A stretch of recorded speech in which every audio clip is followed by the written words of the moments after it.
बेटियों का घर नहीं होता, शादी के पहले मायका और बाद में ससुराल। पर तलाक के बाद ससुराल से मायके आने पर जाने अनजाने कई बार वह मेहमान बना दी जाती, कई मामलों में वह बोझ बना दी जाती। जबकि तलाकशुदा बेटे को ऐसा कुछ महसूस नहीं कराया जाता। वहीं अगर तलाक बेटी का हुआ है तो वह घर के लोगों को ही खटकने लगती, क्योंकि माता पिता तो उसे पराया कर चुके, चाहे ससुराल वालों ने अपनाया हो या नहीं। वहीं भाई और भाभीओं की आंखों में ऐसे खटकने लगती जैसे उनके माता पिता या कोई अपना हो ही नहीं। तलाक, यह 3 अक्षरों का शब्द किसे सुनना पसंद है? और जब यह शब्द किसी महिला के नाम से जुड़ा हो तो सैकड़ों बातें इस एक छोटे से शब्द के साथ जुड़ जाती है। बेटी के जन्म के साथ ही उसकी शादी के सपने बुनने शुरू हो जाते हैं। थोड़ी बड़ी होती है तो खेल खेल में वो गुड्डे गुड़ियों की शादी कराती है। कहानियों में सफेद घोड़े पर सवार राजकुमार आता है तो सयाना होते ही उस पर शादी का दबाव डाला जाता है। परिवार परंपराओं को उसकी जिम्मेदारी मान लिया जाता है। लेकिन खूबसूरत मानी और बताई जाने वाली शादी उसके लिए खूबसूरत हो यह जरूरी नहीं। ऐसे में अगर वह खुद को आज़ाद करवा ले, तलाक लेकर एक नई शुरुआत कर ले, तो उसके लिए एक अजीब कसौटी तैयार की जाती है। तलाकशुदा महिला का जीवन सामान्य नहीं रह जाता। समाज से लेकर परिवार तक का बर्ताव महिला के प्रति पहले जैसा नहीं रह जाता, क्योंकि हमारे इस पुरुष प्रधान समाज में जो भी कदम महिला की तरफ से उठाया जाता है वह हमेशा प्रश्नों के घेरे में रहता है। एक औरत भले ही सारी जिंदगी मानसिक और शारीरिक अत्याचार से त्रस्त रहे, लेकिन जिस दिन वह इस बंधन, इस बंदिशों और जकड़न से निकलना चाहती है, उसी दिन सवालों के बारूद पर खड़ी कर दी जाती है।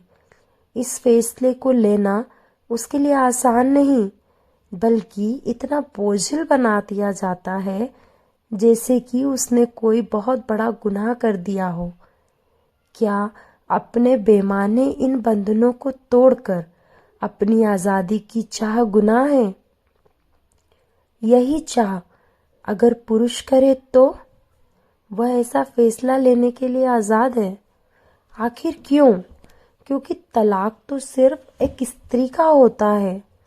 7 फेरों के बाद शुरू हुई जिंदगी से मिले घावों को भुलाकर आगे बढ़ने वाली महिला को अक्सर उस वक्त के यादों में घसीटा जाता है जिसे याद करना उसके लिए सहज नहीं होता। तलाक के कारणों का डीएनए निकाला जाता है। साथ ही लोग जजमेंट देने में पीछे नहीं रहते। क्या, कब और कैसे के सवाल पूछकर उसको असहज किया जाता है। तलाक के बाद जिंदगी की एक नई शुरुआत करनी होती है। संभलने के इस प्रयास में कई बार समाज आपको अलग थलग कर देता है।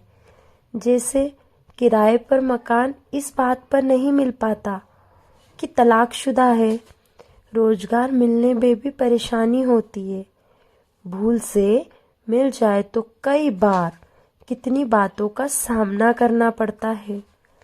हमारे समाज की रूपरेखा कुछ इस प्रकार है कि एक औरत के लिए तलाक हमेशा पथरीली पगडंडी के समान है, क्योंकि उसको बहुत से कानूनी दाव पेचों से गुजरना पड़ता है। और जब हिम्मत करके कानून का दरवाजा खटखटाती है तो यह समाज उसका अपने अपने तरीके से चारित्रिक विश्लेषण करने लगता है। अधिकांश लोग जानना चाहते हैं कि तलाक के बाद क्या करेगी, कैसे गुजारा करेगी, कैसे खाएगी। कमी हमेशा एक महिला के चरित्र में ही होती है और तलाक का कारण भी महिला ही होती है। घर, मोहल्ला, रिश्तेदार, समाज उसे हमेशा वो बेचारी या वो डिवोर्सी के नाम से संबोधित करता है और यही उसकी पहचान बन जाती है। दोस्तों, मेरा मानना है कि किसी समाज, रिश्तेदार की परवाह किए बिना आप अपने फैसले लेने के लिए खुद स्वतंत्र हैं। यदि पुरुष तलाक का फैसला ले सकता है तो औरत भी बेहिजक तलाक का फैसला ले सकती है। समाज कौन होता है आपकी पवित्रता, आपकी वर्जिनिटी को जज करने वाला? जिंदगी आपकी है, अपने तरीके से जियो। यदि यह समाज आपके लिए औरतें तलाक के बाद जूठन हो जाती है और आदमी कुंवारे रहते हैं, इसी सामाजिक रवायतों की बातें करते हैं, तो कभी कानूनी किताबों को संविधान की चौखट पर दफन कर दिया जाता है। पुरुष हमेशा हर बार नई शुरुआत कर सकता है, क्योंकि तलाक सिर्फ महिलाओं का होता है। पुरुष तो कुंवारे हो जाते हैं।